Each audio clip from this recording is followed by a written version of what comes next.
这绝对是我看过最刺激的驱魔电影，连耶稣看了都胆战心惊。一经上映就霸占了欧美票房冠军。它就是最新恐怖片《地狱之渊》，凶神恶煞的邪灵降临人间，让整个世界都发生了颠倒。人类该如何对抗这可怕的恶魔？友情提示：本片全程高能，结尾的反转更让人菊花一紧。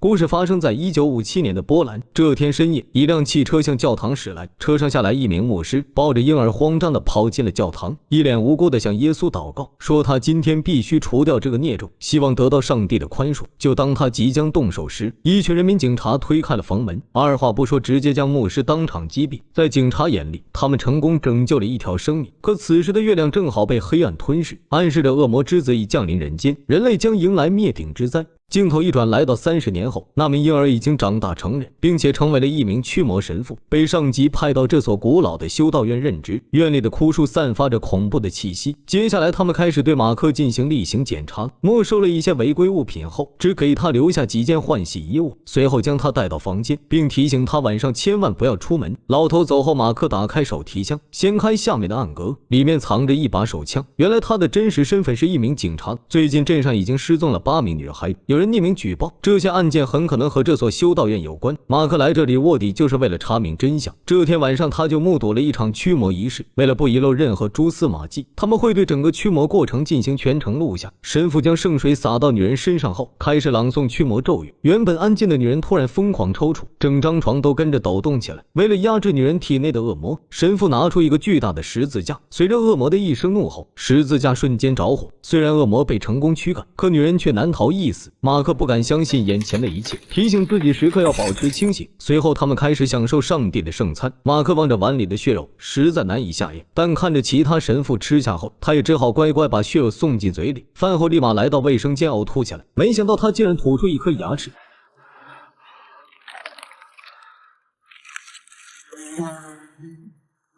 马克根据最近发生的种种怪事，感觉这间修道院一定藏着某种秘密。随后他悄悄溜进院长办公室，经过一番搜寻后，果然在墙上找到一个暗门。狭小的房间内全是那些驱魔录像带。马克查看后，直接来到举行驱魔仪式的房间，终于在这里揭开了真相。所谓的驱魔仪式，其实就是一场精心策划的表演。女人抽搐是被注射了不明药物，地上的机关控制着铁床的晃动，而那个燃烧的十字架其实就是一个打火机。现在他已经揭开驱魔的骗局，却不知道背后藏着什么阴谋。回到房间后，马克发现被他收起的十字架又重新挂在了墙上，这让他立马慌了，随即拿出行李箱的手枪，烧掉女子失踪的报纸，准备离开这所诡异的修道院。没想到大门已被完全锁住，他根本无法离开。返回途中，马克竟然发现一群神父正在后院埋葬棺材，他猜测里面装的就是那名被驱魔的少女。为了继续揭开真相，马克直接溜进女孩的房间，结果却被副院长发现。幸运的是，副院长并没有揭发他，而是让马克去忏悔室等他。两人见面后，副院长提醒他不要继续玩火，这里不是普通的修道院，那些人正监视着你的一举一动，一旦被抓住将会受到残酷的惩罚。马克被副院长的好心打动，向他说出了自己的真实身份。其实他并不是神父，而是一名正义的警察，来这里就是为了调查女子失踪案。警方收到匿名举报，那些失踪女子被送进修道院后，一个也没有离开。警方之所以秘密调查，因为30年前他们杀死了那名神父，现在不想和教会扯上关系。副院长见状也告诉他一个秘密，其实这些假驱魔都是院长一手策划的，这样做就是为了向梵蒂冈申请资金。为了防止秘密泄露，每次被驱魔的人必须得死，然后埋到后院的坟场里。他不想同流合污，也想逃出这个鬼地方，但失败后却遭到残忍的惩罚。了解一切后，马克向副院长承诺一定会带他离开。马克回到房间后，立刻进行全面检查，寻找房间里是否被安装了窃听器，但最后却一无所获。这时马克突然发现地板上的划痕，推开柜子后，墙上居然露出一个大洞，大量的蛆虫不断从洞口爬出。马克强忍内心恐惧，在里面摸索一番后，掏出一个极其诡异的邪物，上面的眼球还不停摆动。马克被恶心坏了，吐出大量血水，其中还有上百只苍蝇。马克见状，一脚踩爆眼球，决定大干一场。来到墓地前，准备挖出女孩的尸体，将他们一举揭发。但奇怪的是，棺材里竟然空空如也。就当他为此感到疑惑时，却被人从身后偷袭，镜头一转，马克被绑在了床上，一些教徒走进房间，给他送来4个菜，并亲自喂进他的嘴里。晚上马克醒来后，偷偷解开绳子干掉其中的守卫，然后来到厨房一探究竟。打开冷藏室的房门后，让他大惊失色，里面挂着7具开膛破肚的女尸，这些正是那些失踪的女子，也是他们每天所吃的食物。当他准备离开时，突然撞见一名好心的神父，神父将他带到图书馆，拿出一本古书，上面记载了一个古老的传说：恶魔之子吞噬7名妇女，并饮下1名女子的鲜血，就可化身恶魔来到人间。这时马克发现书上的印记居然和自己的一模一样，原来自己就是那个天选之人。马克意识到自己的处境后，神父表示其实他也是一名受害者，早就受够了这里的一切。幸运的是他知道一条密道，可以带马克一起离开。两人进入隧道后，没走多远就遭遇了袭击，这时马克才意识到他被这个老六给骗了。当他再次醒来后，发现自己被绑了起来，隧道里出现大量教徒。原来马克的到来并不是偶然，这一切都是院长的阴谋。从他被收养的那天就已经被监视起来，院长故意放出妇女失踪的新闻，再用钱买通线人，指定马克前来调查。更恶心的是，他来这里的第一天吃的就是人肉，而且每天吃的都是不同的人。本来想7天后对他动手，没想到马克突然玩火，只好强行喂他吃下4碗人肉。现在只要喝下1碗女人的鲜血，就可召唤出修道院地下的恶魔，而他眼前的这口井就是通往地狱的通道。我认为院长这种想法很前卫，毕竟现在的人心比恶魔更加险恶，这个世界确实需要被重新整治。说完，院长让手下带来1名女子，原来那名驱魔女孩并没有死，女孩当场被割断喉咙。院长将1大碗鲜血灌入马克口中，然后开始虔诚的祈祷，召唤他们的神龙教主。可当他们念完咒语后，通往地狱的井口却没有任何动静，还引来马克的嘲笑。这时院长的信仰彻底崩塌，为这一刻他足足准备了30年。现在他也不知是哪个环节出了问题，一气之下让副院长杀死了马克，然后将他扔进地狱之渊。回到地面后，他们开始毁尸灭迹，掩盖这些年所犯下的罪行。院长在屋内喝得酩酊大醉，这时房间的十字架开始倒转，暗示着恶魔撒旦即将降临。副院长看着烂醉如泥的院长，不再隐藏他丑陋的鬼脸，直接用枕头将其捂死。第二天，众人见到院长的尸体，副院长用一流的演技骗过所有人，最后如愿以偿地替代了院长的位置。这时院长鼻孔里飞出一只苍蝇，穿越密道直接飞进马克的嘴里。下一秒，马克突然恢复了意识，紧接着身体发生了巨变。副院长这边正带领众人为院长祈祷，身体突然飘在了半空，下一秒整个人变成无数只苍蝇飞入地道。地狱恶魔重返人间，原来他们所做的一切并没有错，只是还差最后一步。当人类最黑暗的一面彻底暴露时，沉睡的恶魔才会苏醒。副院长的举动正好满足了最后一步。众教徒见到恶魔可怕的模样，本能的想要逃跑，却被恶魔的一声怒吼定在了原地。就连耶稣见了也无能为力，所有人在恶魔的操控下全部逆转，变成了倒石子。